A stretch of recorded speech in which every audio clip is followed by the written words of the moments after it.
Kita sa inyo itong kasi sa outdoor kanina hindi talaga makikita. So, makita natin ulit. Yun o. May mga residues siya dito, banda. So, buksan natin. Wala na tong laman. Yan. Yellow residue talaga. Yan. Yan talaga ang hindi mo malagay dyan na aksidente lang. O intentional na nilagay mo dyan. Kasi ang nangyayari, kung dito sa spray, buksan mo yung spray, yan, mag-spray ka na. Kahit i-shake mo pa, naka-stable na siya, na-lock talaga siya. Diba? Hindi talaga yan mag-crystallize dito. Ito yung bago ko na resupply. So, bago, may laman siya, maraming laman. I-shake mo siya. Yun. Tapos, yun, tumalsik. Tapos, nagkaroon na naman ng magkakaroon talaga ng residue to. Yun. Lalo na dropper yung gamit mo kasi may mga basa sa taas eh. Tapos pag lagay mo pa sa drawer, nilalagay ko to sa drawer. Minsan nakahiga itong drawer dito. Pag lagay ko siya dito sa ilalim, nakaganyan siya. Hindi naman siya mag-leak. Ang mangyayari sa kanya, itong yellow residue na to.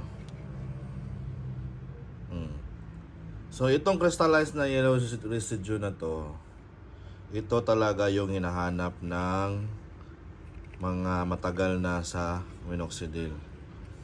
Kasi hindi intentional na malagay ito dito. Yun. Yellow residue. So meaning nag-crystallize siya. So ngayon, legit siya, 'di ba? May yellow residue, legit. Nakalagay dito sa likod na natanggap ko is made in Israel. Distributed by Costco. Distributed by Perigo. Avenue, Alagan, Michigan, USA. Costco Wholesale Corporation. Yan, may expiration. Batch number. Walang nakalagay ng manufacturing date. Ang nakalagay lang 2027 kailan siya ma-expire. Meron siyang plastic na bottle. Plastic bottle na plastic logo. Okay, plastic logo. Yan, may plastic logo na recycle. Tapos how to recycle that info. Yung maliit na yon. Yan. Tapos ito, diba? Siyempre na-prove na natin siya na legit siya, diba? Legit siya. Mayroon siyang residue. Na-prove na natin siya na ipakita natin ulit ang residue. Yun. Na-crystallize na yellow. Andyan na-crystallize siya.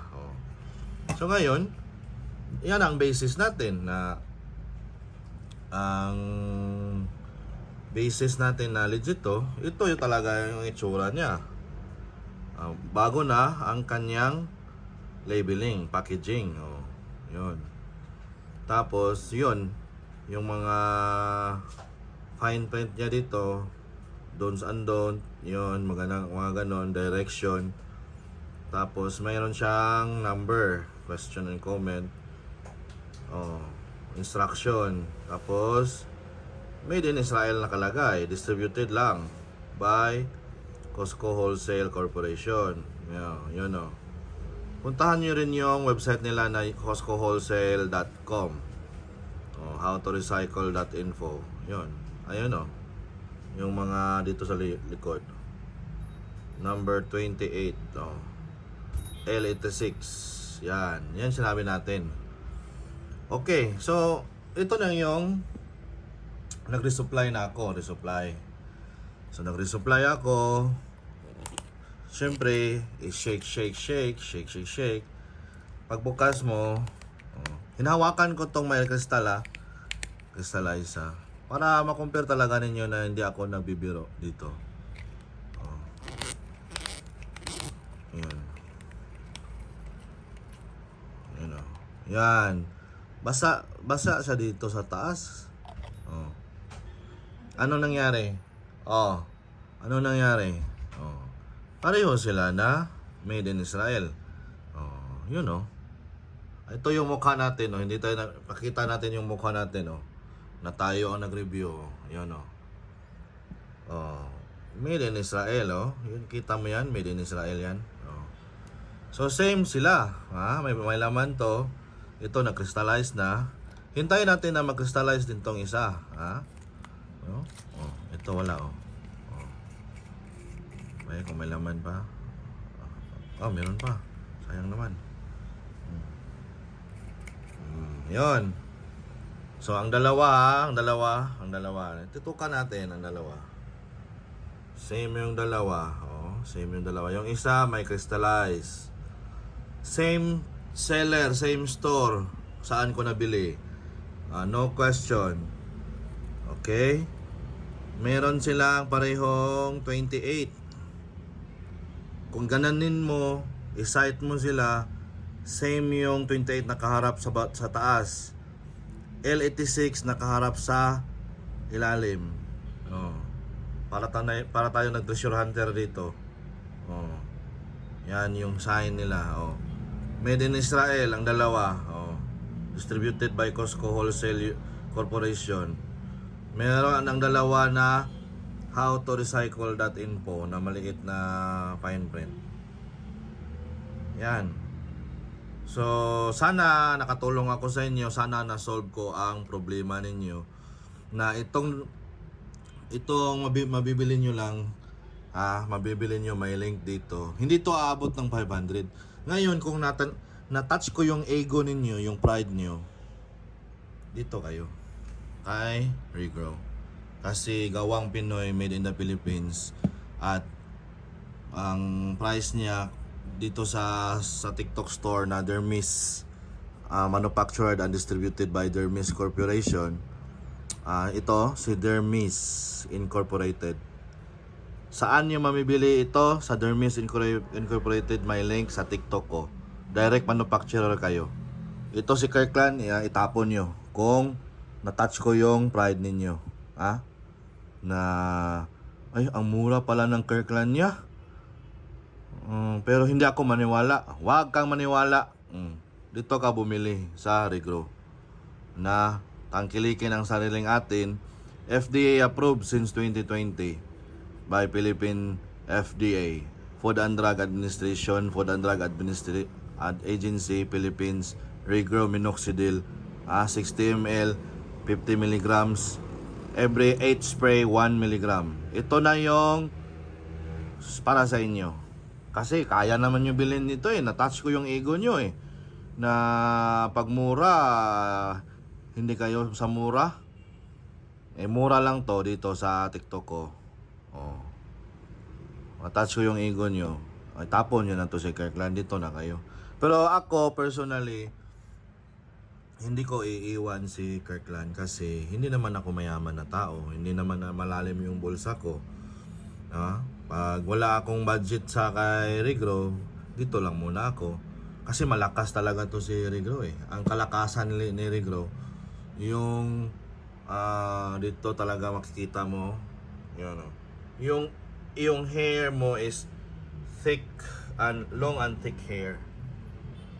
Ito yun. Kita natin yung model natin. Yan yung model natin. Sinasabi nila na malapad na yung noo. Pero may pagka-actor naman din. Yan artistahin naman yung noo. Pagkontrabida lang. Ang ebidensya talaga mga boss, madam. Kasi for women din po ito. Kirkland at Regrow, gamitin nyo to. Nagninipis na yung mga ulo nyo. Gamitin nyo to. Ang ebidensya talaga is thick, makapal at long na hair. You know? You know? You know? Nung walang duda. Ano? Walang duda, oh. Oh. Meron tayong malapad na noo pero pang kontrabida na style siya na buhok mo. Yung malapad na may ganito pang kontrabida ba. Oh. Yan. Itim na itim. Yan, kahit sampalin mo pa, oh. Ito. Yan. Yan yung patunay na napakalakas to, si Rigro. So, kung nakuha niyo ang original na minoxidil, meron siyang effect na maiwasan yung thinning. Thinning meaning sa Tagalog, pagninipis. Sa pagninipis niya at liliit siya hanggang hindi mo na makita. Yan yung iniiwasan natin. So, maintenance po talaga. Ang mabilis na pagpapalago is si Rigro. Gamit yung alcohol technique, yung spray. Ibabad mo ng alcohol 3 to 5 minutes. Yun. Sana nakatulong ako sa inyo sa katagalan ko na sa nagamit ng minoxidil. Ang ginagawa ko is truthfully na totoo na mag-guide kayo at ipakita sa inyo na ako mismo talaga gumagamit. Nakapokus talaga ako sa balbas noong unang panahon. Mahirap na kailangan mo ng DHT hormone para patubuin ang balbas. Kasi grabing oily itong face ko. Yan yung mga sign na marami kang DHT sa katawan. Napaka-oily, sebum. Ganun. Yun, kakainin yun balbas. Minsan nga, kung wala ng sebum, nag-dry na talaga dahil sa minoxidil, magkati siya. Yan, minsan nangangailangan ako ng beard wax or moisturizer, yung mga aloe vera. Pero hindi siya advisable yung mga aloe vera na moisturizer na maraming water content.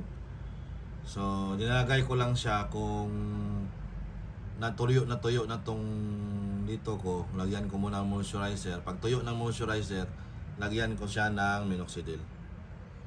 Yan. So, ganyan lang ginagawa ko. Sa video na to, napaka-taas ng video kasi yun yung ginawa natin na demo. So, pasensya po na mataas yung video. So, sana kung umabot kayo dito sa end ng video, may nakuha kayong idea na kung iinom ako ng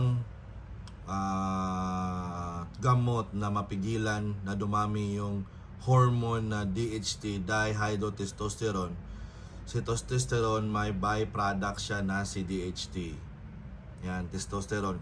Kalimitan sa mga lalaki talaga. Except na lang kung meron kang hereditary female pattern androgenic alopecia. Same lang din sa lalaki, male pattern androgenic alopecia. Gaya ko, may pattern siya, parang M.